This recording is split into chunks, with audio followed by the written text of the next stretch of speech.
Here's something that might shock you. The average person checks their phone 96 times a day. That's once every 10 minutes of your waking life. But here's the real kicker. Each time you scroll through social media, your brain is doing something it was never designed to do. It's comparing your inner world to everyone else's highlight reel, and it's slowly destroying your self-worth in ways you probably don't even realize. Think about it. When was the last time you opened Instagram and felt genuinely better about yourself afterward?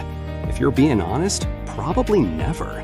Yet we keep going back, like moths to a flame that's slowly burning our confidence to ash. Let me paint you a picture. Sarah wakes up on a Tuesday morning. She's got a presentation at work, her hair won't cooperate, and she's spilled coffee on her favorite shirt.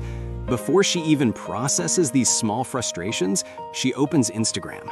The first thing she sees, her college friend Emma posting from a pristine beach in Thailand looking absolutely radiant.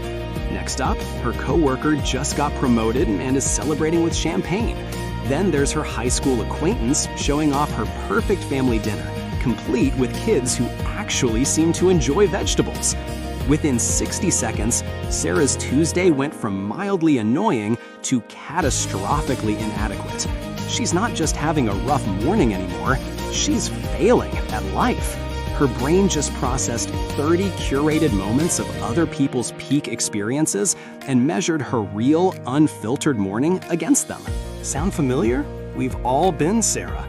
We've all fallen into this trap where we compare our behind-the-scenes struggles to everyone else's movie trailer moments. Here's another story. Tom spends his evening scrolling through LinkedIn. Every post seems to be about someone landing their dream job, launching a successful startup, or receiving recognition for their groundbreaking work. Meanwhile, Tom's sitting in his apartment, still figuring out his next career move. The platform that was supposed to inspire him is actually making him feel like he's moving backward while everyone else races ahead. These aren't isolated incidents. They're symptoms of something much deeper happening in our minds. What's really happening here connects to something psychologists call social comparison theory. Leon Festinger discovered this back in 1954, long before smartphones existed. He found that we naturally evaluate ourselves by comparing to others. It's hardwired into human nature. But here's the problem. Social media has turned this natural tendency into a weapon against our well-being. In the past, we compared ourselves to maybe 20 or 30 people in our immediate circle. Now, we're comparing ourselves to hundreds, sometimes thousands, of carefully curated lives every single day. Your brain can't tell the difference between someone's real life and their social media persona. When you see those perfect vacation photos, your nervous system responds as if that person actually lives that perfect life all the time. When you see career success posts, your mind treats it as evidence that you're falling behind in some imaginary race. But it gets worse. Social media platforms are designed to be addictive. They use something called variable ratio reinforcement, the same psychological principle that makes gambling so addictive. You never know when you'll get that hit of dopamine from likes, comments, or seeing something interesting. So you keep scrolling, hoping for that next small reward. Meanwhile, each scroll is potentially damaging your self-esteem. Studies show that passive social media consumption, just scrolling without actively engaging, consistently leads to decreased mood and increased feelings of inadequacy. We're literally training our brains to feel worse about ourselves. So how do we break free from this cycle? The answer isn't to throw your phone in a drawer and become a digital hermit. It's about changing how you interact with these platforms, and more importantly, how you think about yourself. First, let's talk about awareness. Start paying attention to how you feel before and after using social media. Keep a simple mental note. Did you feel energized or drained? Inspired or inadequate? Connected or lonely? Most people are shocked when they start actually tracking this. What they thought was harmless entertainment turns out to be a mood destroyer. Next, curate your feeds intentionally. Unfollow accounts that consistently make you feel bad about yourself. I know, this sounds obvious, but it's revolutionary when you actually do it.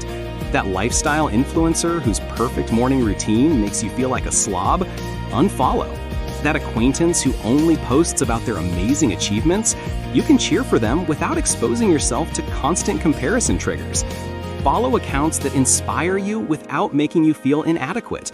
Educational content, genuine behind-the-scenes posts, accounts that show real struggles along successes. Look for authenticity over perfection. Here's a powerful reframe that changed everything for me. When you see someone's success story, instead of thinking, "Why don't I have that?" try thinking, "That's proof it's possible." Someone else's win doesn't make you a loser. Their light doesn't dim yours. Practice what I call the reality check. When you catch yourself comparing, remember that you're seeing someone's highlight reel. For every perfect photo they posted, there were probably 20 they deleted. For every success story, there were countless struggles they didn't share. You're comparing your raw, unedited reality to their polished final product. Start sharing more authentically yourself. Post about your struggles, your learning moments, your imperfect days. You'll be amazed how much this resonates with others and how it breaks down the illusion of perfection that's making everyone miserable. Most importantly, spend time building your real life instead of just consuming other people's curated lives. Every minute you spend scrolling is a minute you're not spending on your own growth, relationships, or experiences. It's time borrowed from your actual life to witness other people's performances. Here's what I want you to understand. Your worth isn't determined by how your life stacks up against other people's social media posts. Your value doesn't fluctuate based on how many likes you get or how impressive your story looks compared to someone else's. Real life happens in the moments between posts. It's in the conversations that don't get photographed, the small daily improvements that aren't worth sharing, the quiet moments of contentment that don't make good content. The most successful, happiest people I know aren't the ones with the most impressive social media presence. They're the ones who've learned to define success for themselves and measure progress against their own past, not against other people's present. Social media can be a tool for connection and inspiration, but it becomes toxic when we let it become the measuring stick for our self-worth.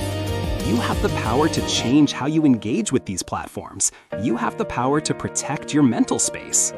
So here's what I want you to do today. Pick just one account that consistently makes you feel bad about yourself and unfollow it right now.